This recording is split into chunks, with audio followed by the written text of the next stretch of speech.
j'expliquais l'histoire du fils prodigue, enfin l'expression même à quelqu'un, à une jeune qui confondait avec prodige. Et c'est une histoire intéressante parce que l'Évangile en a fait une parabole.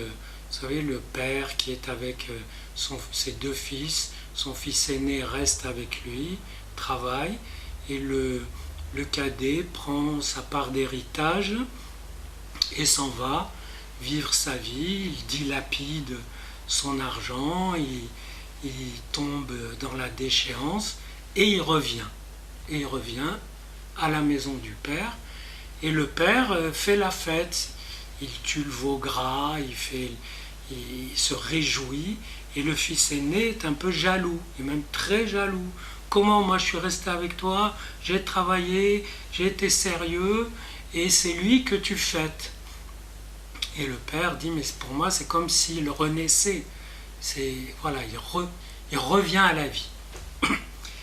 Et en fait c'est une histoire qui vient du fond de commentaires bibliques bien avant le christianisme, avec l'idée, dans la tradition biblique juive, avec l'idée que celui qui revient sur ses fautes, celui qui fait retour vers la bonne voie, vaut mieux que celui qui n'a jamais fauté.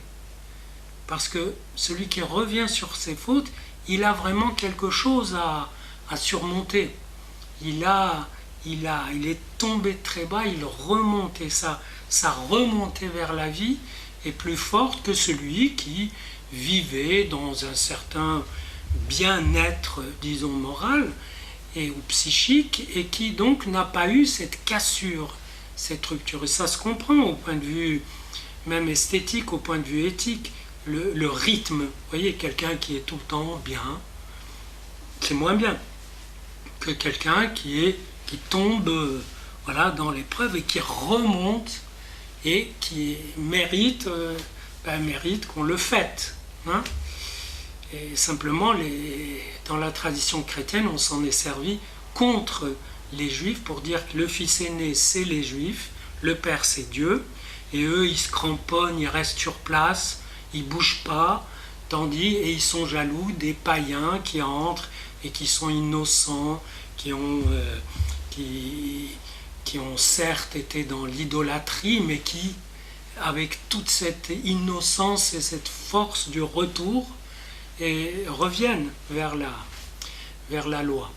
Peu importe, mais cette idée de retour, d'ailleurs on la retrouve aussi dans la psychanalyse, le retour du refoulé. C'est-à-dire, justement, quand quelque chose a été refoulé, innocent ou pas, à un moment, ça fait retour. Donc, ça crée une dimension nouvelle. Voilà. Et simplement, on la retrouve d'ailleurs aussi dans tout un discours sur la résilience. Vous savez, on dit... voilà, comment on fait retour à la vie, comment on revient. C'est-à-dire comment, en fait, on retrouve des forces de rappel. C'est-à-dire quand on est tombé dans la catastrophe, dans le malheur, dans la détresse, qu'est-ce qui fait qu'on revient? On pose d'ailleurs un peu bêtement la question, qu'est-ce qui fait que certains reviennent et d'autres pas? C'est que ceux qui reviennent, c'est eux, et les autres, c'est pas les mêmes. Et chacun a son style et sa façon d'être. Et ses dons, et ses absences de dons. Donc certains reviennent, c'est-à-dire en fait retrouvent des forces de rappel de la vie.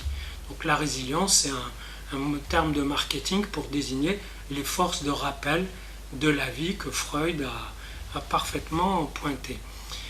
Et on retrouve comme ça cette thématique du retour et comme quelque chose de vraiment fondamental. Par exemple, là, je termine un livre sur l'existence singulière du peuple hébreu, et le thème de l'exil et du retour est absolument fondamental. Et il ne date pas d'une période récente où on dit « ça y est, les Juifs ont fait retour à la terre promise », pas du tout. C'est depuis la plus haute antiquité, dans la vieille Bible hébraïque, le thème de l'exil était présent, et évidemment le retour comme espoir. le retour est en quelque sorte connoté de quelque chose qui non seulement ramène, fait remonter les forces de vie qui étaient bloquées, mais donne une nouvelle chance de renouveler le rapport avec ces forces et avec la vie.